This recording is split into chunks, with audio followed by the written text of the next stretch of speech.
Here's the deal. My dad was a top secret naval officer. We were in bases where we had special ID cards to get in. That's how top secret it was. And at one point, he told me that Roswell was real. He wasn't supposed to tell me that, and he was rather embarrassed that he let it leak out. But he did say it was real. And so in the back of my mind, I always kept, oh, aliens. Aliens are real.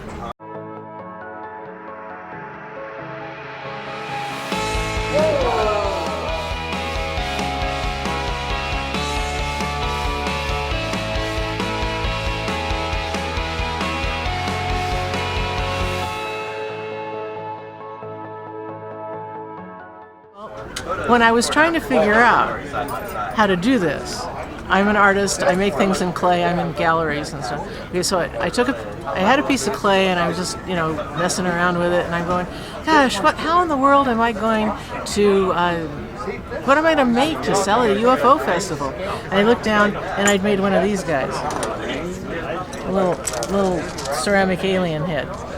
I asked the clay what it wants to become.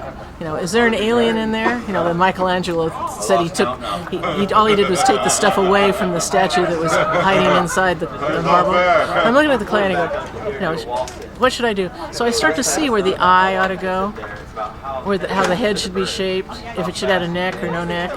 I just see it right there. And sometimes I look up, and there's a guy standing right there going, hey lady, move the nose over this way.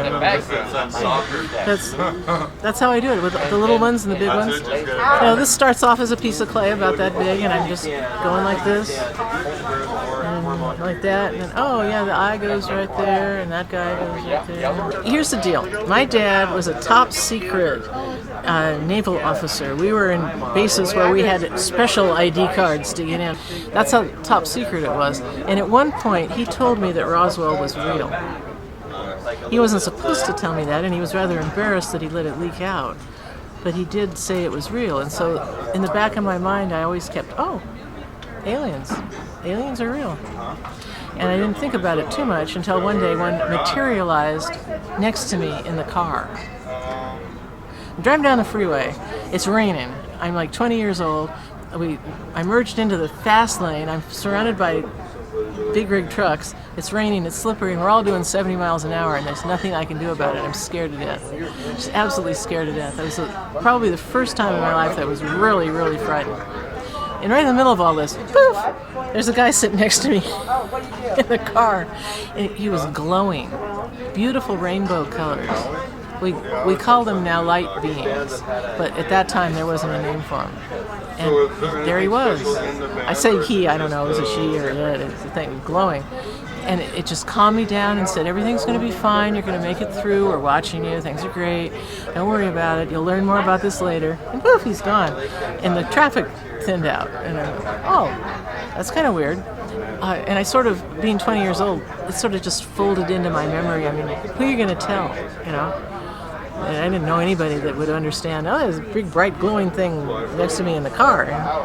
So I sort of let that go. And then a few years later, I started getting visions of aliens and a story that they came here and they colonized the planet, things. And I thought that was interesting. When my parents were alive, I couldn't say anything about it because it would have got my dad in trouble.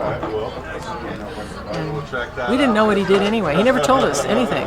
It was one of those things you didn't even ask. It was like just a given. Aliens have always been part of my path. When I had a career, when I had a job, when I had people that would have been embarrassed, I just didn't bring it to the surface. But I've been writing and talking in certain circumstances the whole time, so it's like nothing new. But now that I'm retired, I'm 73 years old, I can say anything I want to. I can say I talk to aliens, and that's okay. And that's what I do. I have a blog called I Talk with Aliens, and you can read what the aliens have to say. This whole last year, you'd think I'd have plenty of time to be writing, and I didn't because other things were happening. But I'm getting back into it. I have notebooks, piles of notebooks of what the aliens have to say. They talk a lot to me.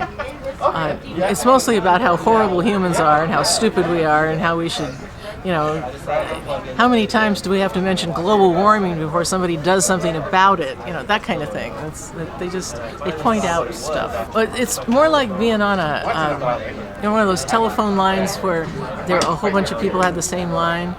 Everybody on your street had the same line when the phone rang. It rang in everybody's house practically. And if you're on it and you wanted to use the phone, and the guy next door, hey Fred, get off the phone. It was called a party line. Okay, well it's like I'm tapped into a party line. These guys are talking about us. You know, it's like, hey, did you see how those stupid people did over there the other day? And I'm going, hey, which thing? Come on, tell me. And they go, oh, she wants to know. Okay, well here, this is thing. You know, it's like I'm bothering them. You know, but they're talking all the time. And sometimes I tie into a thing which is more like a emergency alert. You know, don't let them do that again. They're watching us. They're watching us. They're trying to figure it out.